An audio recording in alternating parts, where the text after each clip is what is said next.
စီနီယာအမရဲ့ညင်းပယ်ခြင်းကိုခံလိုက်ရပြီးနောက်မှာကျွန်တော်တော်တော်လေးဒေါသထွက်သွားခဲ့တယ်ဒါနဲ့ပဲလက်စားချေတဲ့အနေနဲ့သူမကိုနေတိုင်းပျော်ရွှင်ရုံတက်တက်လိုက်နှောက်ယှက်ခဲ့မိတာပေါ့ဒါပေမဲ့တနေ့မှာတော့စီနီယာအမတော်ဟာသူမရဲ့ကျင့်စဉ်အခြေခံတွေအကုန်ပျက်စီးသွားပြီးဘယ်တော့မှကျင့်စဉ်ပြန်မကျင့်နိုင်တော့ဘူးဆိုတာသိလိုက်ရတဲ့အခါကျွန်တော်ဆုံးသွားခဲ့တယ်ကျင့်စဉ်ပျက်စီးသွားတဲ့အညာတရဘဝကနေပြန်ဆရတာဟာတကယ်ကိုဇက်လိုက်တွေရဲ့ပုံစံမျိုးပဲလေအဲကြောင့်ကျွန်တော်ဟာချက်ချင်းပဲဘီလိန်လန်းစင်ကိုဆွတ်လွတ်လိုက်ပြီးတညတွင်ချင်းသူမရဲ့ကိုရန်တော်ဖိုက်တာဖြစ်ပြောင်းလဲပစ်လိုက်တဲ့စီနီယာအမတော်ဒီနေ့ကစပြီးကျွန်တော်ခင်ဗျားကိုစောက်ရှောက်မယ်အရင်ကရှောင်းရောင်ကိုင်းရဲ့စီနီယာအမတော်ရှင်ရွေဟာခေါင်းချုပ်ရဲ့အချစ်ဆုံးတစ်ပည့်ဖြစ်တယ်လို့ပြည်သက်တွေလည်းအများကြီးပဲဒါပေမဲ့သူမကအချစ်ရေးကိုစိတ်မဝင်စားပဲကျင့်စဉ်တစ်ခုတည်းကိုပဲအာယုံစိုက်ပြီးလူတိုင်းပေါ်ရေခဲသမျှအေးဆက်ခဲ့တာလွန်ခဲ့တဲ့3လကသူမဟာလှုပ်ဝက်နေမြေတစ်ခုမှာကျင့်စဉ်သွားခြင်းရင်မိစ္ဆာဆွမ်းအားတွေဝင်ရောက်လာပြီးကျင့်စဉ်အခြေခံတွေပျက်စီးသွားခဲ့တဲ့ဂိုင်းချုပ်ကြီးတောင်အကြီးကျယ်စိတ်မကောင်းဖြစ်ခဲ့ရတာပေါ့ဒါပေမဲ့ရှင်ရွေပြန်ပေါ်လာတဲ့အခါမှာတော့သူမဟာဂိုင်းကနေအနှင်ထုတ်ခံရတော့မယ့်အခြေအနေဖြစ်နေတယ်နွမ်းပါတဲ့အဝတ်စားတွေနဲ့အထုပ်လေးတစ်ထုပ်ကိုကြောပိုးထားတဲ့သူမဟာတော်တော်လေးကိုတနာစရာကောင်းနေခဲ့တယ်ကျွန်တော်နဲ့သူမရဲ့ရန်မျိုးကိုလူတိုင်းသိထားတာမို့ကျွန်တော်လာတာမြင်တာနဲ့လူတွေကလမ်းဖက်ပေးကြတယ်အမှန်တော့ကျွန်တော်ဟာသူမကိုတကယ်သဘောကျခဲ့ပြီးရဲရဲဝံ့ဝံ့ဝန်ခံခဲ့ဘူးတဲ့သူပါကျွန်တော်မိသားစုကစေပညာလောကမှာ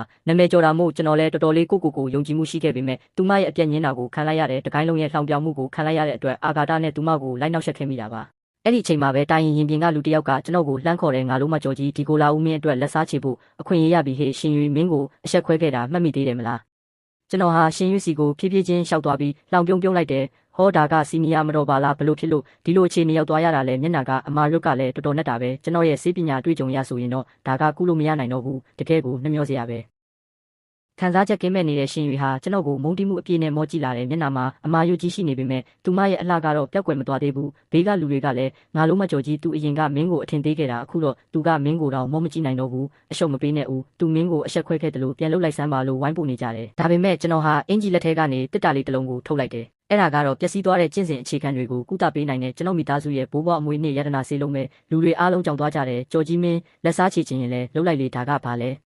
သူမရဲ့ကောင်းပါတဲ့မျက်လုံးတွေကိုကြည့်ရင်ကျွန်တော်ဟာမထင်မှတ်ပဲပြုံးကလေးပြောချလိုက်မိတယ်ရှင်ရွေမင်းကကိုဘလောက်ပဲနာကျင်အောင်လုပ်ခဲ့ပါစေမင်းဂိုင်းကထွက်သွားတော့မယ်ဆိုမှမင်းပေါ်ထားတဲ့ငါရဲ့အချစ်တွေကဘယ်တော့မှမပြောင်းလဲဘူးဆိုတာငါသိလိုက်ရတယ်ဒါပေမဲ့ရှင်ရွေကတော့တန်တရားတွေအပြည့်နဲ့လှောင်ရင်လိုက်တယ်ရှင်ကကျမကိုချစ်တယ်ဟုတ်လားကျွန်တော်သူမကိုနှစ်ပေါင်းများစွာနှောက်ယှက်ခဲ့တာသူမသိတာပေါ့သူမဘသူနဲ့ပဲပြဿနာတက်တဲ့ကျွန်တော်ကအမြဲဆက်စုပြီးမဟုတ်မမှန်သတင်းတွေလိုက်လွှင့်ခဲ့လို့လူတိုင်းကသူမကိုဝိုင်းကျင်ထားကြတာလေဒါကြောင့်အခုကျွန်တော်အမှန်ကန်ဖီးနေတာကိုသူမကိုအဆက်ခွဲဖို့ဟန်ဆောင်နေတယ်လို့ပဲသူမကထင်နေတာဇက်လိုက်မှကြီးကျွန်တော်ကိုအထင်လွဲသွားလို့မဖြစ်ဘူး